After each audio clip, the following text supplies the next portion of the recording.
सिवान में गेहूं की फसल पककर तैयार हो गई है। इन पक्के फसलों को देखकर लगता है जैसे प्रकृति ने सुनहरी चादर बिछा रखी है। किसान भी लहलहाती फसलों को देखकर गदगद हैं। वे अच्छी पैदावार की उम्मीद है। वहीं सांख्यिकी विभाग के द्वारा प्रखंड के टणवा पंचायत के छोटपुर गांव में क्रॉप कटिंग की गई, जिससे गेहूं की फसल के पैदावार का आलाकन निकाला गया। सांख्यिकी पदाधिकारी और प्रखंड विकास पदाधिकारी के देखरेख में खेत में लगी गेहूं की फसल को क्रॉप कटिंग करवाई गई। 1 एकड़ खेत में 1556 किलो की पैदावार हुई है, जिसके अनुसार अच्छा पैदावार होने का आलाकन निकाला गया है। तो सुनिए क्या कुछ कहा पदाधिकारियों ने।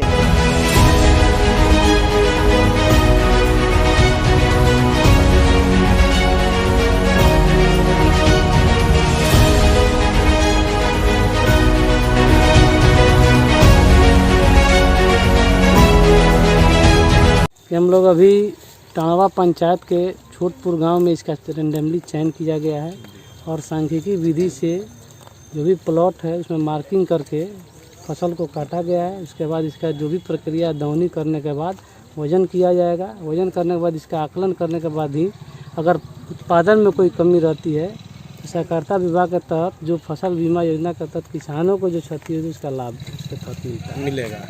और सर मान लीजिए कि आगे अगर किसी तरह की जैसे कि आग लगी की घटना या बाढ़ की समस्या इस तरह की आती है, फसल बर्बाद होता है, तो फिर उस समय किसान को अगर बाढ़ की समस्या आती है तो उसी सहकारिता विभाग का बिहार फसल सहायता बीमा के अंतर्गत क्योंकि इस फसल का बीमा होता है उसी बीमा के तहत इनको लाभ मिलता है। तो ये सर अभी कहाँ ये कार्यक्रम चल रहा है? ये हमारे यहाँ भी टणवा पंचायत के छोटपुर गांव में है। क्योंकि ये चयन होता है, इसके प्रयोगकर्ता कुमार रामानुजम है। फिर आगे जब चयन होगा तो फिर हम लोग चयनित करके वहाँ उस स्थल पर जाते हैं। इसी सांख्यिकी विधि का प्रयोग करते हुए प्लॉट का चयन कर उसके बाद फसल को काटते हैं। फिर दौनी के पश्चात इसका वजन करते हैं। ठीक है सर, थैंक यू। एक्चुअली यह है जो क्रॉप कटिंग जो हो रहा है यह पंचायत स्तरीय फसल कटने का कार्यक्रम है। इसके आधार पर जिला का उपज दर ज्ञात किया जाता है। इसमें ध्यान देने योग्य बात यह है कि इस प्रक्रिया में पंचायत स्तरीय जो फसल कटनी की जाती है तो इसका ग्राम का चयन भी रैंडम तरीके से होते हैं। ग्राम में जो प्लॉट को हमें प्राप्ति होती है वो भी रैंडम से, और प्लॉट के अंतर्गत जो कट एरिया होता है वह भी रैंडम तरीके से संपादित की जाती है। क्या सर फसल देखने के बाद लग रहा है कि यहाँ की जो पैदावार हुई है वो अच्छे तरीके से हुई है? अभी कहना जल्दबाजी होगी, इसलिए कि मात्र एक ही प्लॉट से हम पूरे प्रखंड का आकलन नहीं कर सकते हैं। सर किस जगह का चयन किया गया? क्या फायदे मिलेंगे इससे ये सर बताया जाए।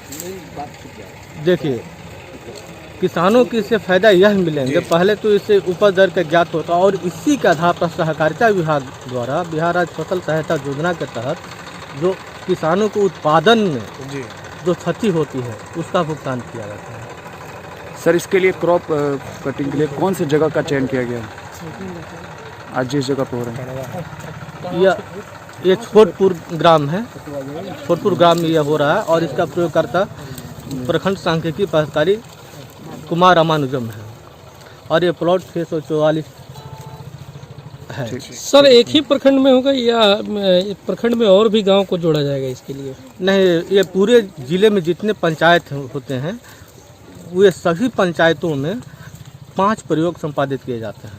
यह पंचायत स्तरीय फसल कटनी का यानी 5 गाँव में होगा ये पंचायत? हाँ, पंचायत के 5 गाँव में। पंचायत के 5। जी बिल्कुल, ठीक है सर।